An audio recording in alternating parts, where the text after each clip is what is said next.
Our best months, we almost got 40K in 1 month because we sell annual plans. This is Arnaud. He built a SaaS to 25K MRR in the most competitive market, CRMs. But this story is not a straight line. After becoming a lawyer, he decided to never practice. Instead, he took all his savings, rented an apartment in a city when he knew no one, and gave himself 1 year to build a profitable SaaS. The first one failed, the second one failed, and the third one hit 2K MRR in 2 months. We had multiple plateaus, to be fair. So 2K MRR for probably 10 months. This was the hardest part. But when he thought that everything was going well and he reached $25,000 a month, he plateaued again. He had to choose between an exit or building a V2 of his product. This conversation is different. It's about what to do when you plateau, when you push and nothing works. It's the most real conversation about SaaS building I ever had on this podcast. One niche, one ICP, one distribution platform, and I think you can still do a SaaS that is doing like 50K, $1 million ARR.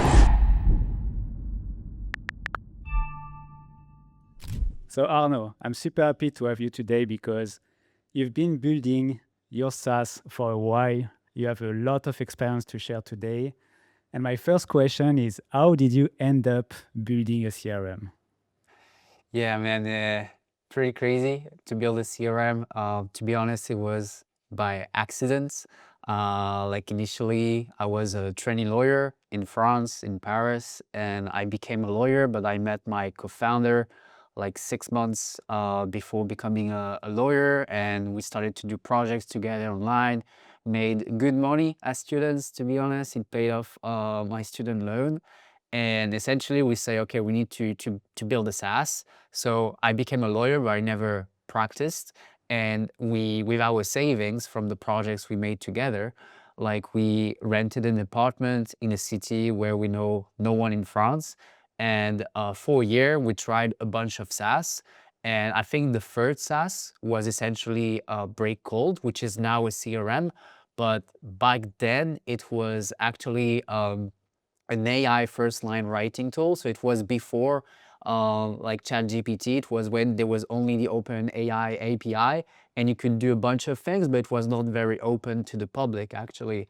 And so we started to essentially build this SaaS that was named Breakcold back then. And after a bunch of iterations, essentially it became a CRM. But it was an accident. Like we didn't even know back then what was a CRM. So yeah. So when was it exactly? When did you start? 2021? To build some SaaS or like the CRM? Yeah. First like trying some SaaS and then when you started to build actually Breakcold. Yeah, so we started to do some SaaS in, I think it was, July 2021. So we started with an accounting software for lawyers in France, and we got fed up of accounting after 6 months. So it was just like the market, like the topic. It was, we hated it. So we had no patience. Then we tried a live chat software. And also no patience at all. I think we're just too in a hurry. Like you think in just 2 days or 6 weeks, you're gonna have something pop, which is mostly the times not the case. And then actually in just 2 weeks, we got something that popped, and it was in January. In February, January 2022, with Breakcold, which was not a CRM. So that was the third project, and the third project where we got MRR in the first 2 weeks after the beta release. And very quickly, within 2 months, we got $2K in MRR. And then we iterated for a year because we were not satisfied with the direction, and only after a year after that.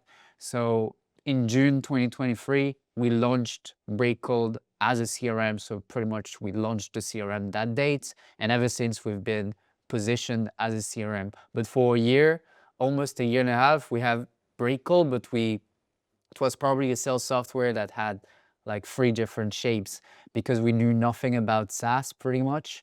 And we had to learn everything business-wise as well in general. So yeah, there was a lot to learn during this period.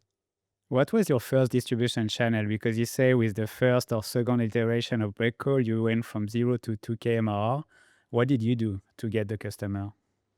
It was X actually. So I remember like end of 2021, very beginning of 2022, we started to be okay, like fuck France, and we're gonna just try to do a SaaS in English.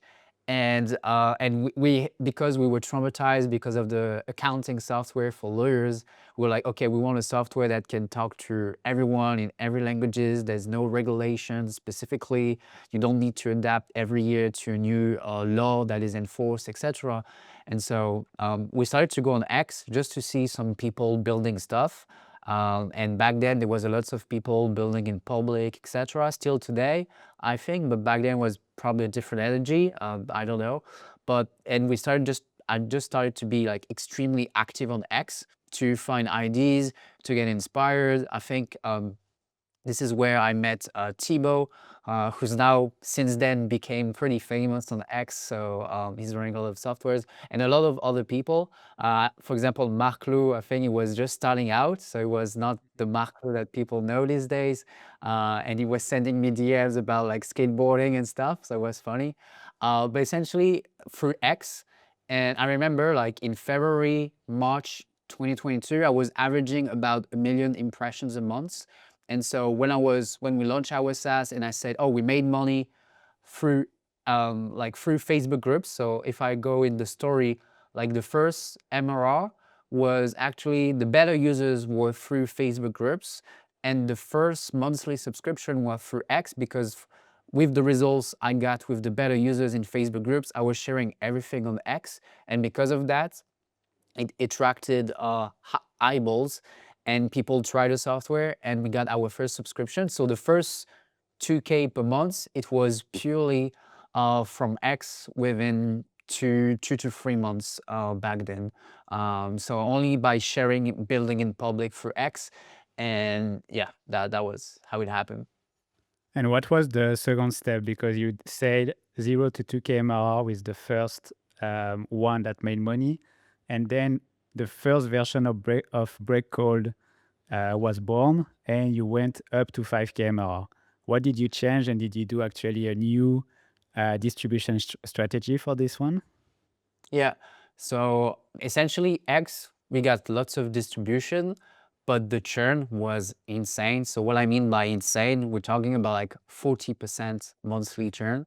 And so we were like, okay, this is not sustainable. Like maybe we just are good at attracting people to the software, but the software is not good. It was just AI first lines for outbound. So, like customizing the first line of the outbound. Now it might be easy, but back then it was a thing.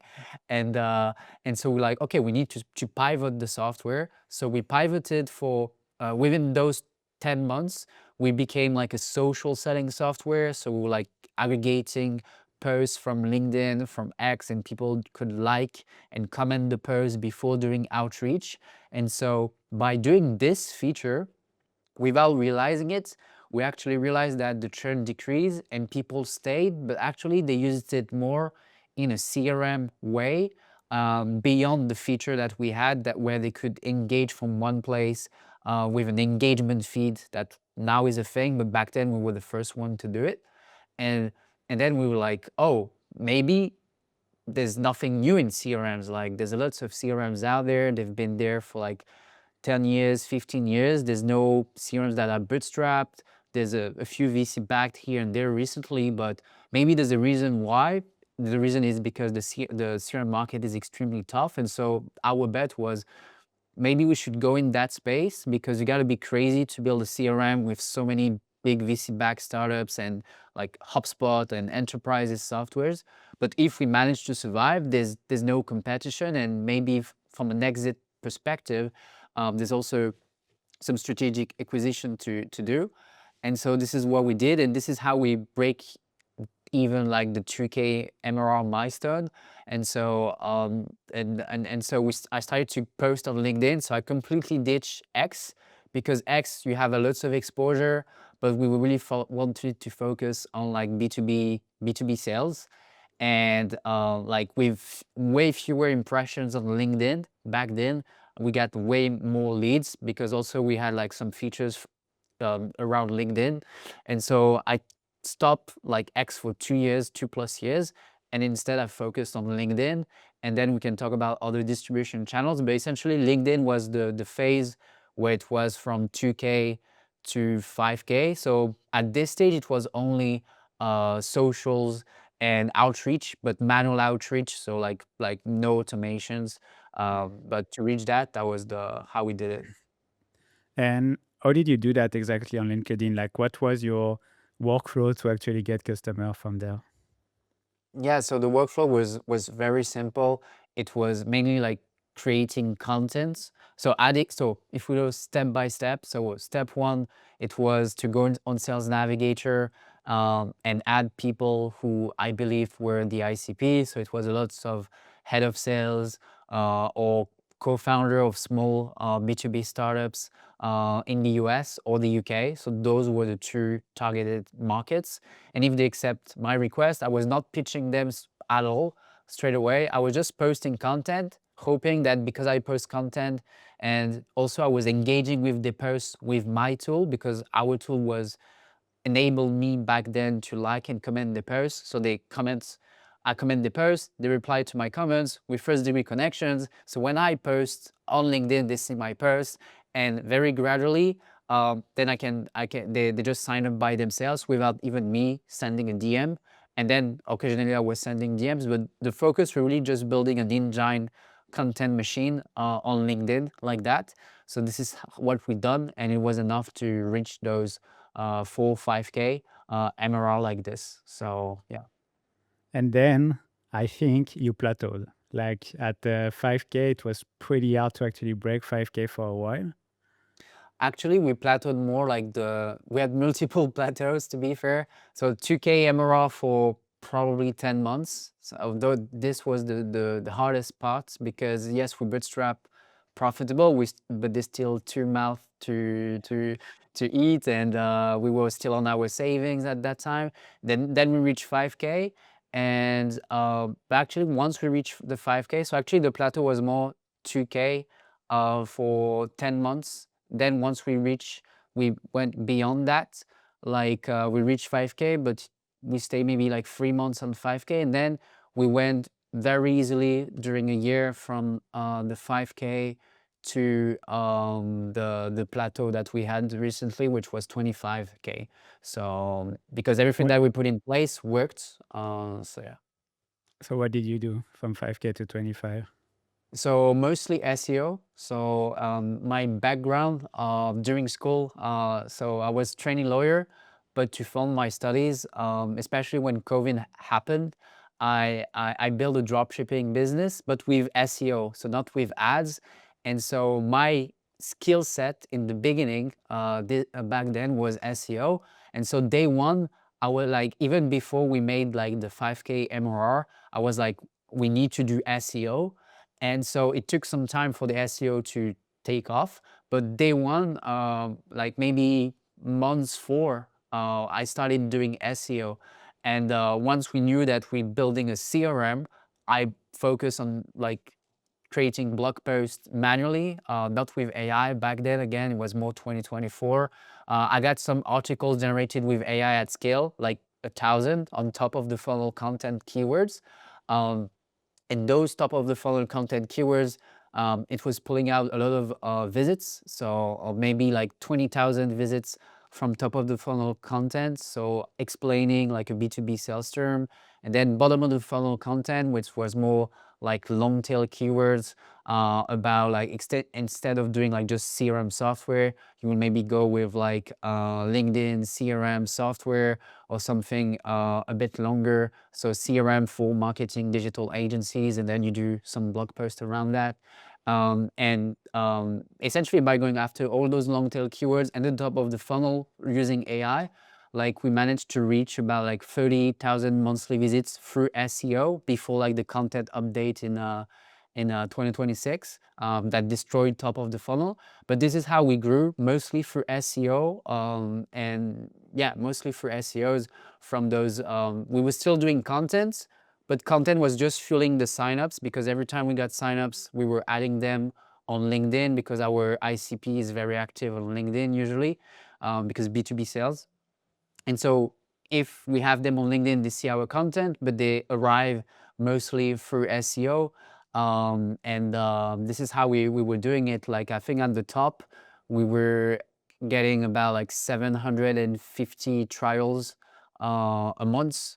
But the software was also cheaper back then. So yeah, but that was how we did it, like mostly SEO. And to be honest, a bit of YouTube, but probably YouTube is just like 5%. I would say SEO is a strong like 50% of the acquisition, if not more, because attribution is a bit hard. Give me 80 seconds to show you how to get your brand recommended by AI. Here is what happened. When one of your customers is looking for a tool like yours on ChatGPT, he will search a certain prompt. Then the LLM will search on Google, YouTube, and different sources to actually get the best answer. Right now, you can see that the best one is screenshot one. And now what you can do is actually click at the bottom on sources, and you will see the list of all the sources that the LLM choose to answer the question you ask. And now the goal is to get your brand on top of that listicle. Now that you know the secret, you have two options. The first one is to do it like Hassan, which means manually. You search a prompt, you find sources, you find email, and you send emails one by one. As you can see, it works. He sent 241 emails and he got 9 high quality backlinks, which means that he gets 9 listicles where his brand is recommended. This takes time, so if you have the motivation, you can do that. Or the second option is to let an AI agent do the work for you. We just launched this feature on Distribb. Every single day, we search prompt around your brand, we find the sources, we find their email address, and we send them an email. When they reply, you get a notification, and the only thing that you have to do is accept or not. That way, you can go straight to the point and put your brand where the LLM are looking for.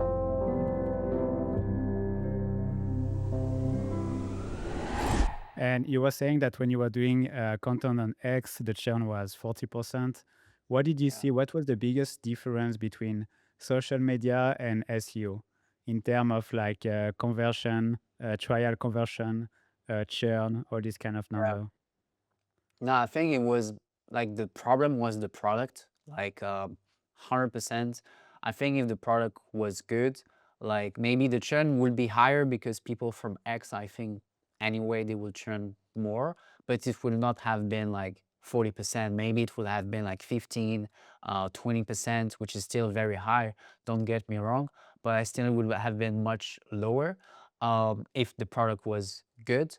And on LinkedIn, like it's still like in the beginning, you're still very early. You don't have a lot of features. CRM is very product heavy, so the churn was still like from SEO, to answer your question, it was still about like 12, 14%. I would say that would be the number. But where we saw the biggest difference actually was more about solopreneurs versus teams. So forget X, forget SEO. So it was more like, is it a team? Team for us is like at least 2 or 3 people, so it's not like crazy. But if they are at least 2 or 3 people, if you take the different segments, the churn rate is totally different. And so this is where we realize, okay, we really need to think about teams, how we can improve for teams, because first, teams, they have the cash, and also they don't jump softwares every month or two. And if you have a team, it means that in your team, you have people where the sole job is to pretty much use 2 or 3 tools, including your CRM that you're selling to them. And the solopreneur, sometimes they either, even if they have a good business, they have too many things going on, so they give up. And if they otherwise, they just don't have a business that is ready to actually have a CRM, because the business, they haven't figured this out. Essentially, like they have like a poor offer, whether it's an agency or a small B2B startup. So like that was more the difference for the churn. Yeah, really. How long did it take for you to understand that? And is it something that if you have to start again right now without like, well, all this experience, like, do you think there is a way to find it faster, like your ICP or the people you really have to target to reduce the churn? And Yeah, I think it's probably the same for any kind of business, especially our clients, it's mostly digital businesses, mostly agencies, different types of agencies or consulting. And even with them, like I see the churn problem, and it's the same for SaaS. Is my takeaway, let's say, would be to don't sell a cheap software in general, except in some scenarios. But if you bootstrap, I would say to go for something where by default you like cheap, you won't attract cheap clients. So usually at least $59 per month. There's lots of guys out there that do minimum $99 per month, which I think is a good buyer to avoid cheap people, because maybe they will churn, but they will not be that cheap if they bought the software in the first place. And so this is one thing, because back then we were selling plans, it was $15 per month. So like obviously you attract a lot of brokies, to be honest, or just people that don't value your product even though it was good. So that is the one takeaway. And the other takeaway is just to take like a software and by nature that has a low churn.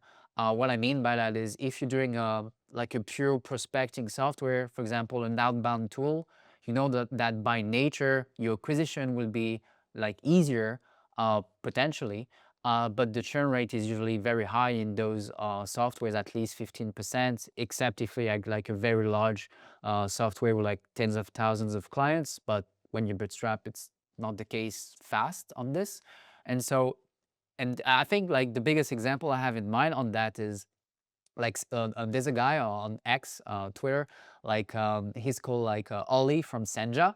And I remember like, I remember this vividly because we had like a massive acquisition at some point. I mean, like the same as today actually, but back then because we were low in MRR, it was big.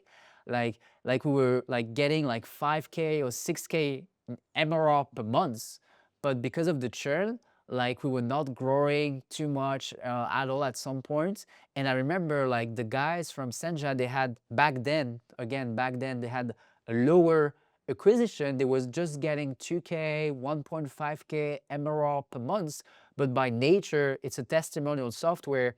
And so we, like people, once they get it, they barely churn, right? So I think the churn rate was maybe 2 or 3%. And so in the end, they outgrew us pretty quickly in the end, and now they're above $1 million ARR. And so I think like combining not having a cheap product and picking a niche or an industry where by nature you have low churn, I think this is yeah what you what you need to remember for whatever business actually. So yeah. What makes a SaaS or a business by nature low in churn? Is it like the infrastructure that it's really hard to actually move to another tool, or what is it, you think? Yeah, it's something I was talking a lot with my co-founder, but I think in the end, the thing where there's low churn by nature, I feel like it's a lot when people they have nothing to do,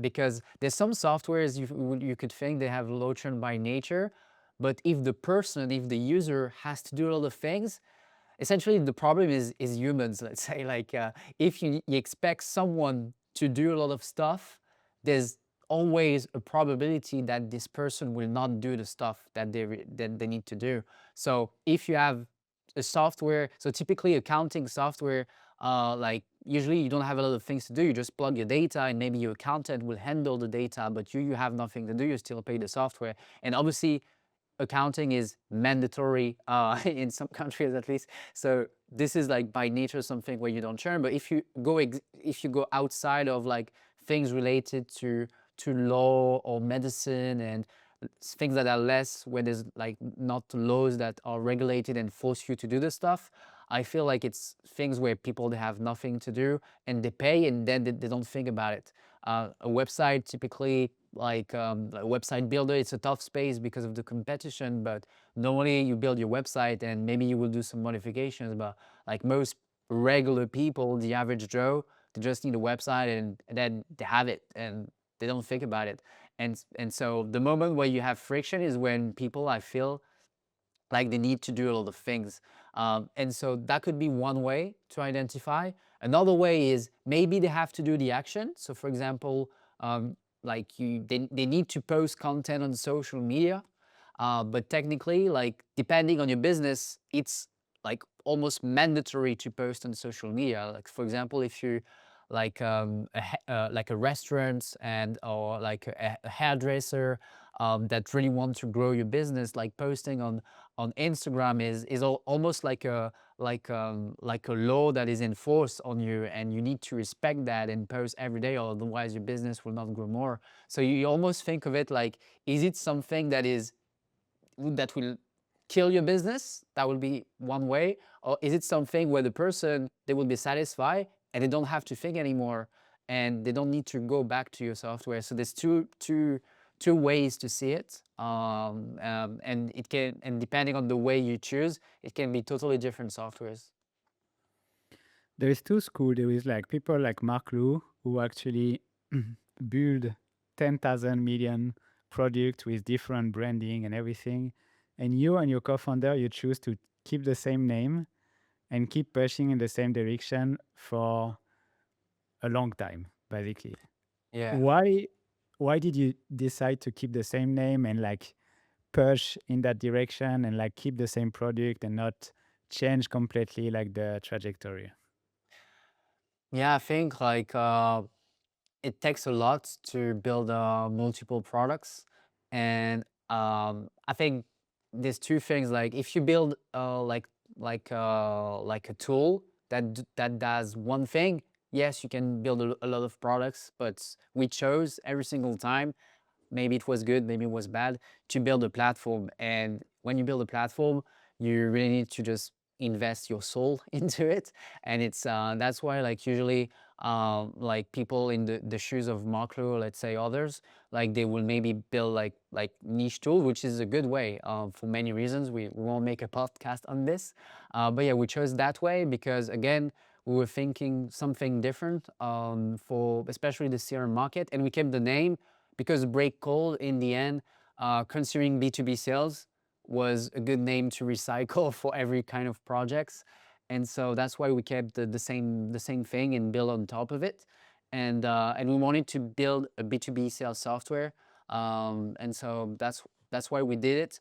Now that we have more experience, it's kind of a bet, right? Because I think like I do believe that if you stick to one product, and if you're a cockroach, you will have more success technically than to have multiple products.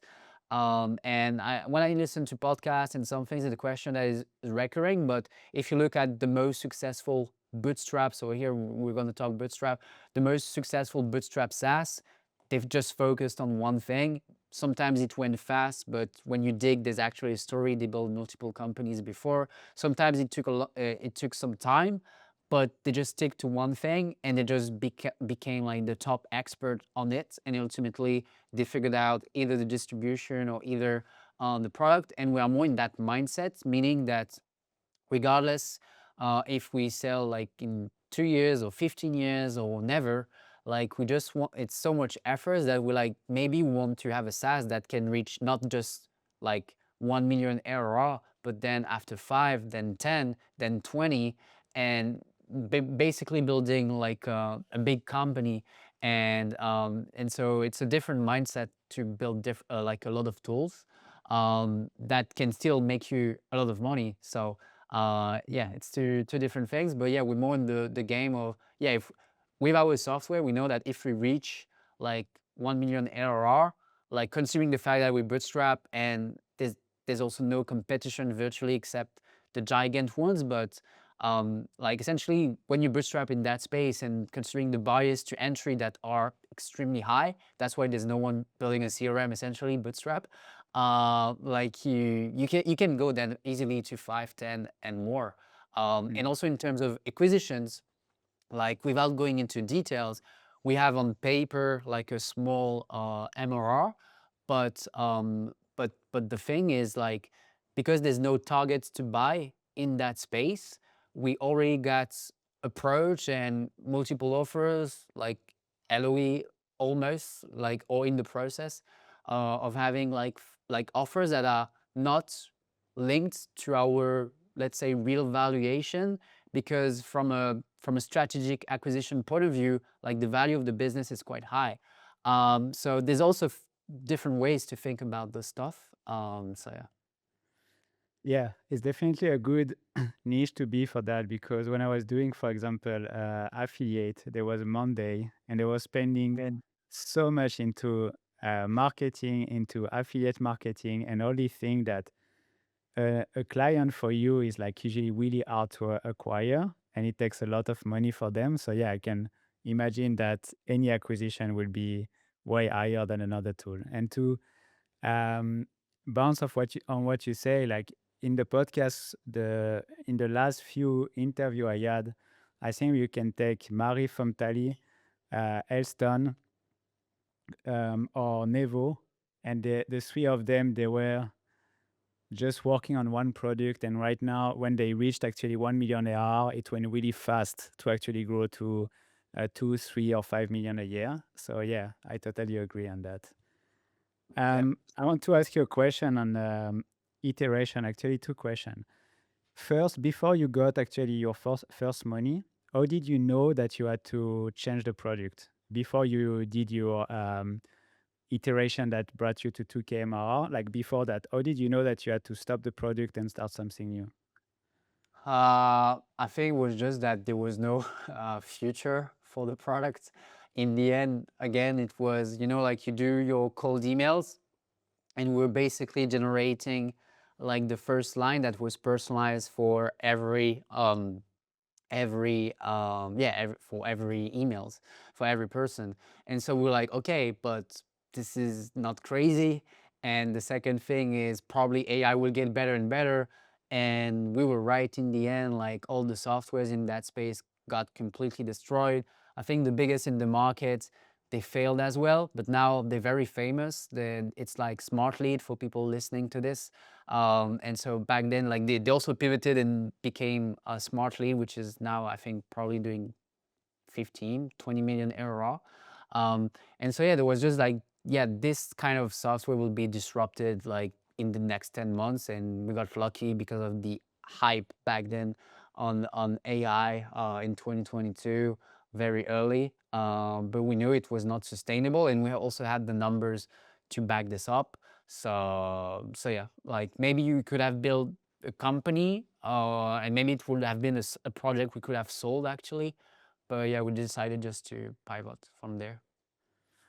And from the time when you reached 2K MRR with this first SaaS, you decided to iterate because you were listening to your customer and they were actually changing the way they use your product. They were using that as a CRM. How did you see that and how did you actually monitor the behavior of your customer? Because you're not the first one who actually changed the entire product because of the behavior. Yeah, so us, like we're not like super crazy when it comes to analytics. Like we had a post hog with lots of features activated on the post hog to see how they behave, to record videos and stuff. But to be honest, like we barely watched it. Like heat maps and stuff, like we didn't touch it. But the thing that I was personally crazy at was to talk with our customers. And so, like at some point, I was doing so many calls per week. It was insane. Because there was also no processes, but like just like my goal was just to talk as many people as possible, because I was like, the mindset was, yeah, maybe we don't have the perfect product, but by talking to so many people, we will understand what they want, right? And so we iterated step by step, and the ones that were using the product were like, yeah, but actually, like, I would like to get this stuff. And you're like, okay, yeah, okay. But then once you have like 50 people saying we want that, you're like, okay, so this is a real thing. It's not just a product roadmap where they upvoted and people, it's not reliable to have a product roadmap, except if you like big B2C prosumer app. Um, Once you do the calls and you have always the same thing, you're like, okay, we should maybe iterate more in that way and that way. And the CRM way was just that, like, like the CRM move was just that we had the software that was already a CRM without knowing it, and we're just trying to promote something that was not coined or didn't exist, which was a social selling software. And so the concept of social selling was existing, but then we're just like, oh, we have a social selling software. We have a social selling software. Then we're like, no, we have a CRM that happens to be pretty good with social, but it's technically a CRM. And then it was also easier for people to digest this. And the thing is, I remember I was reading that there's a software, live chat software called Drift. And this live chat software called Drift, I think they say they spend about $15 million to coin a marketing term for live chat softwares. I think it was like conversational chatbot or something. And I was like, okay, so you actually have to spend so much money to introduce a new category in software, and we will never be able to do it. And I think Clay, that is also now very famous, like everyone now is talking in the B2B space about like GTM engineer. They probably spent at least $20 million to push that to the market. And so we're like, oh, we're just going to take the category that fits our software and not trying to reinvent the wheel. So that's why also the realization once we also iterated. So yeah. And how did you get your customer on the call? Because a lot of people want to talk to them, but it's hard to get them. For example, for us, we get like maybe 3 calls a week, sometimes more. It's always hard to get them on a call. What did you do for that? Yeah, I think personally, I think it's quite easy to get people on calls if you're not shy. So there's a couple of ways. The first way is probably something that people don't do enough, is just that um, like once the person sign up to your product, like you should have a strong onboarding email sequences. Like you should have like strong email sequences first for conversions, but also depending on the emails that are being sent, or maybe depending on the behavior in the app. You can depending on all of those parameters, like send an email to propose a call, and just by itself you will get calls booked. So I think this is something that people, they don't do enough. The second thing is just to add them where they are active. So if it's people that are active on X, go go following them and sending them a DM if they have the DMs open. If it's people in the B2B space, go add them on LinkedIn and try to talk to them. And people, they will reply much more on LinkedIn than an email sequence, obviously. And from there, like, they just reply to you. And what you want to do is that in the first 2 messages, you're like, hey, thanks a lot for trying the product. Like, if you want to chat, like, feel free to book a time. Happy to book on your calendar link. And from there, people, they just book the slot, and that's it. And so this is the second way. And the third way is to just put this very aggressively the first time they arrive on your product. So they arrive on your dashboard or the onboarding page or whatever, and you just have a big button like book a call. And I think if you just do those 3 things, and also you have like a volume of signups, you will have like at least 8 calls a week at least, if not more, depending on your momentum, etc. And if you push for the DMs, you can have way more than that. So yeah, that's how you can do it easily. And I also know a guy. Again, it depends on your SaaS, but if you don't have a free trial, you can just enforce the book a call straight away. So I don't like this because you have to book a call to try the product. But depending on your product, it can be something that works well. But if you have a free trial or freemium plan, that would be the way to chat to them. And also, maybe more for the people on X, that people who have SaaS on LinkedIn or elsewhere, I think just people, they don't talk enough to the leads on the customer support. And probably they try to automate too much with like Intercom using Fiend, or like other softwares. I don't remember the name, but like other softwares to automate the convos on the support with a knowledge base first. But the thing is, if you're not making, in my opinion, if you're not making at least maybe 30K, 40K MRR, like, you should still need to talk to your customers and not trying to prevent them to chat to your support. because the conversions you can make and the retention you can make and the feedback you can get during support is invaluable. And at some point we hired some people to do the support because it felt natural. And the quality of the conversions and retentions, feedback went down also because it was our fault, maybe not the best training, but I think the person was trained well. But because it was not the founders, it was not the same quality, and you don't have like true product market fit, people they say, yeah, I have product market fit, I have 10K MRR, 20K MRR.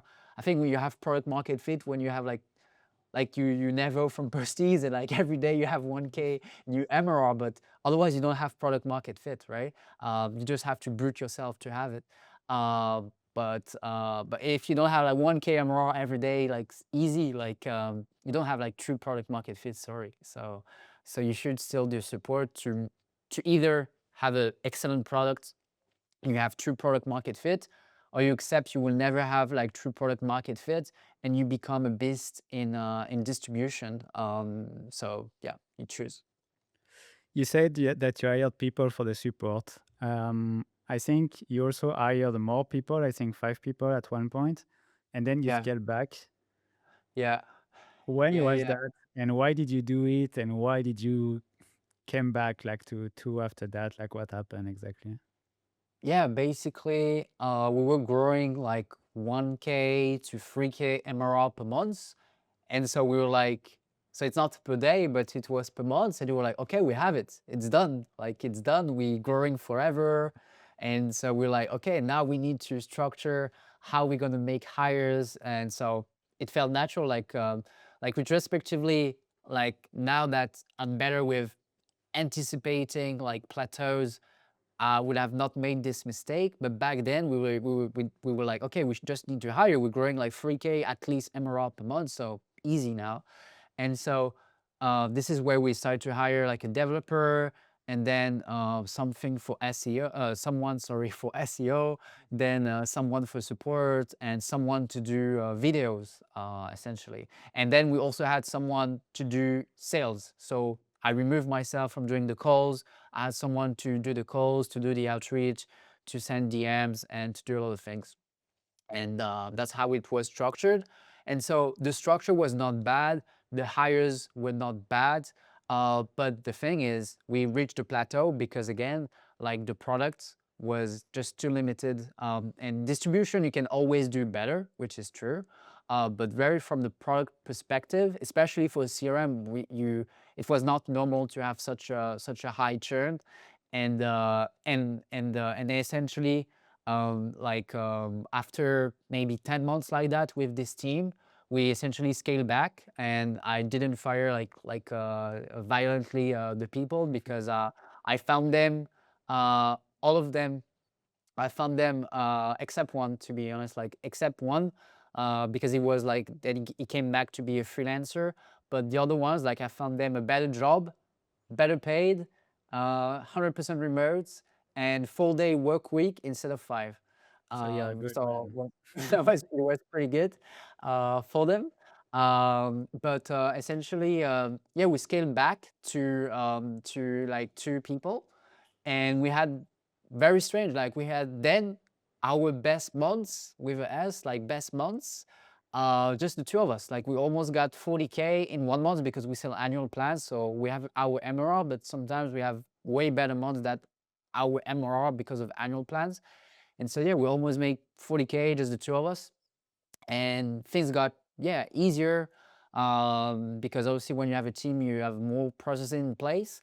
But also like, yeah, like, and now also with AI and also with other things, you can also do much more things than before with less people. So obviously I'm a bit biased because of this.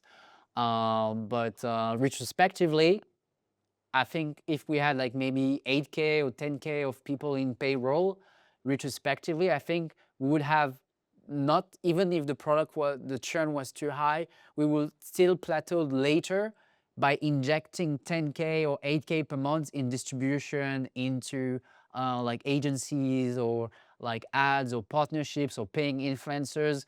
I think retrospectively, like all those dollars, like almost 60K or even way more, 70, 80 plus K, if we had invested back in distribution, it would have been better growth. We have still plateau, but we still have been higher.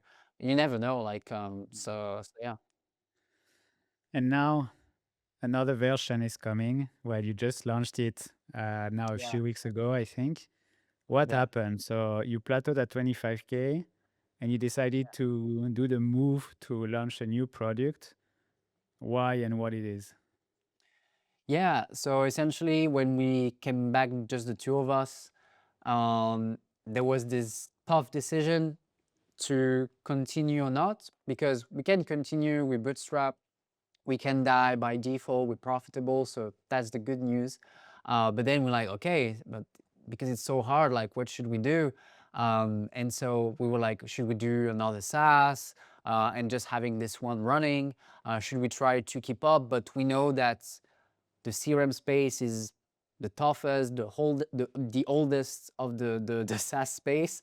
So it's quite hard to break this thing, and so like we cannot do Google Ads or like you could do in other spaces. We can do Google Ads, but like there's some for us, like you have Salesforce, HubSpot, like it's $60 a click, right? So there's lots of acquisition channels that cannot work in your space because of the market is so hard.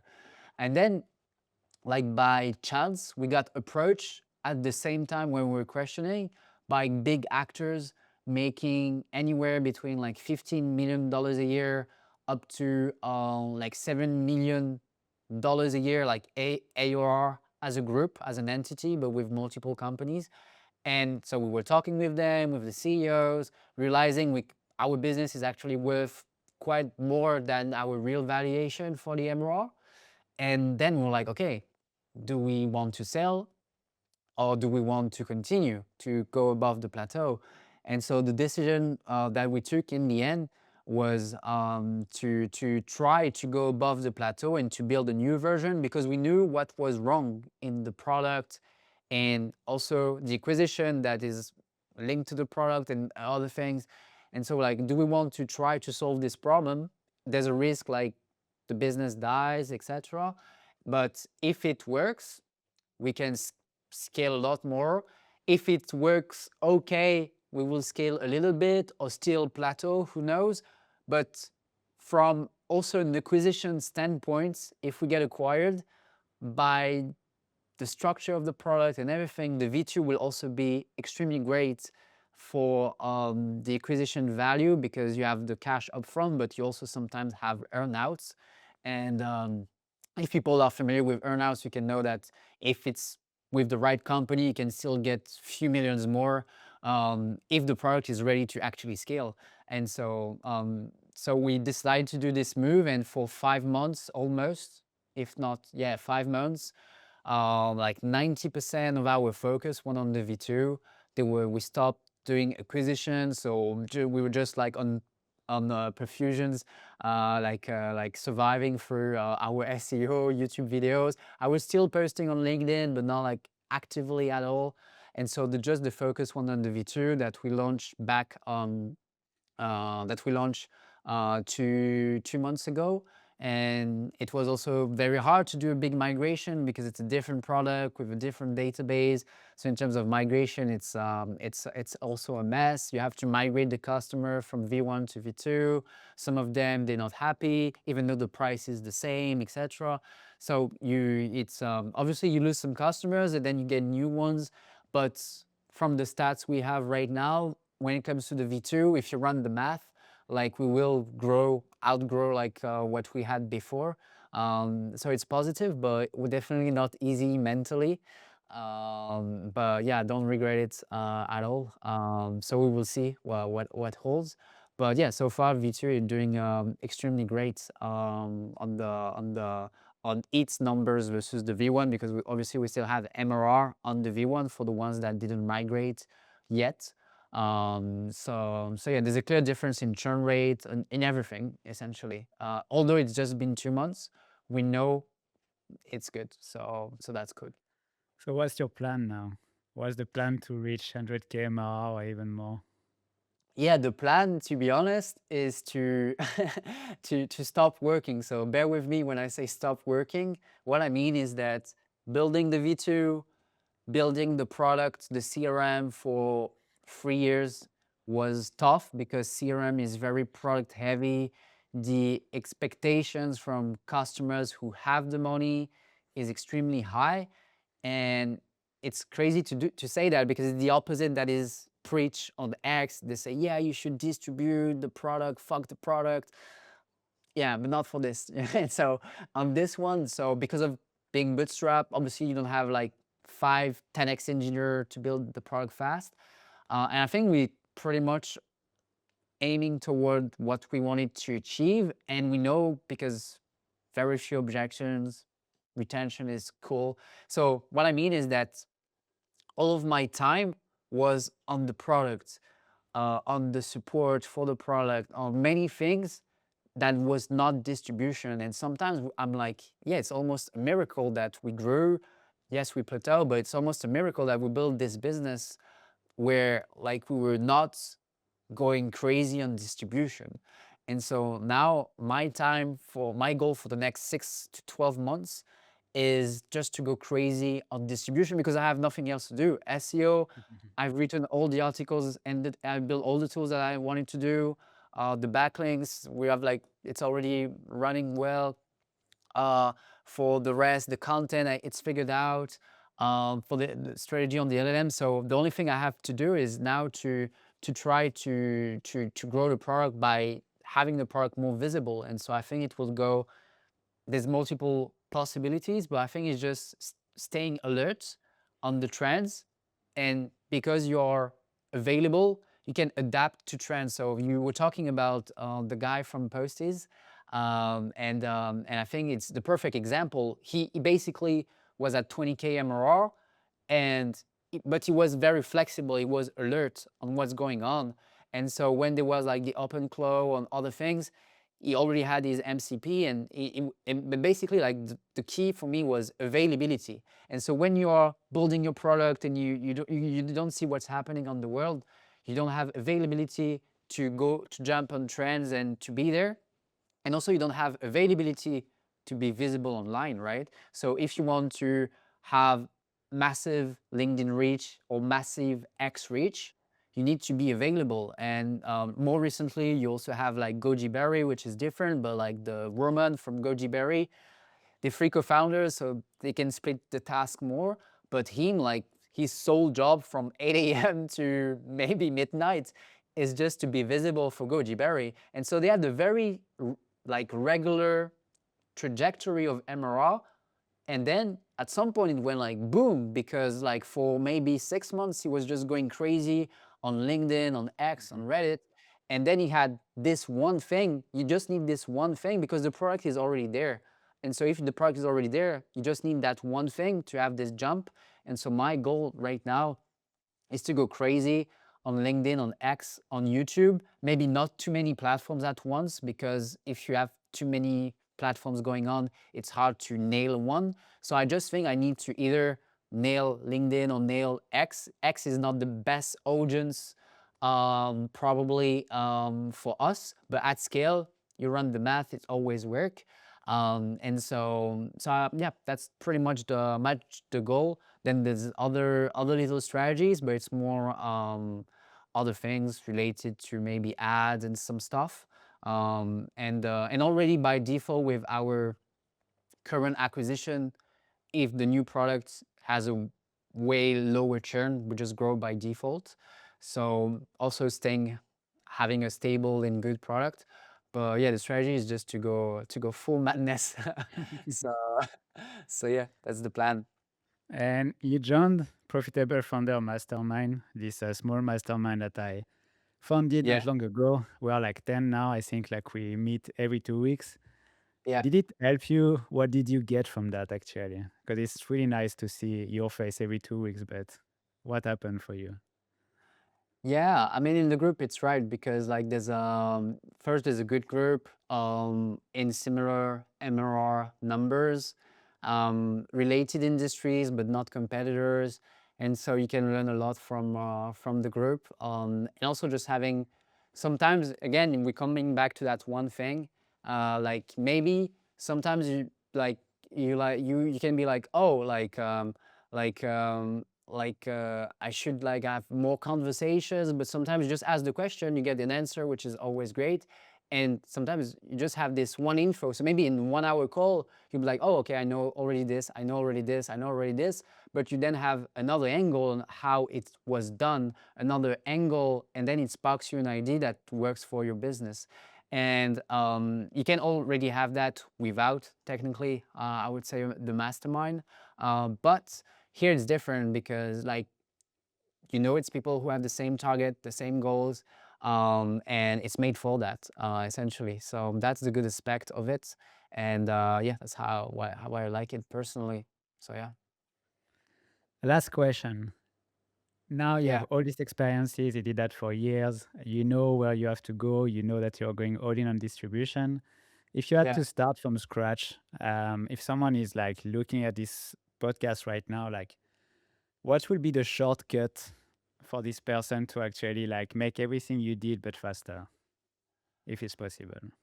Um, let's be honest, I think just not taking a platform product. So again, taking a smaller niche, like a very defined ICP. So I think people do know it already, right? It's like one niche, one ICP, one distribution platform. And I think you can still do a SaaS that is doing like 50K, a million ARR. Maybe you will plateau, but it's a different plateau, right? Like maybe it will be easier, faster to reach the million, but then maybe you will never grow anymore. But when you think about it, is it not already good to do 1 million ARR with like maybe a team of 1 or 2 people? Obviously, yes. So that would be my tip. Retrospectively, probably you would be like, maybe you first do your little. 1 million ARR is still crazy good, right? But you do a smaller project that potentially will go faster, but maybe you will never go beyond a certain number. And I think that is the thing. Like just you take one distribution channel, one ICP, one niche, and ideally one niche that is not covered by VC-backed startup, meaning that the niche, it exists, this competition, but it's not big enough to the eyes of VC-backed or enterprise companies to kill all potential distribution channels, and then it will make your life extremely hard, essentially. Well, Arnaud, thanks for your time. I will get you back on the podcast in 6 months to see where you are. And in the meantime, I wish you the best luck with Breakcold. Yeah, thanks a lot. I see my battery is dying, so that's a perfect See thing. you. Thank you very much. Talk to you soon, and thanks everyone for watching. Bye.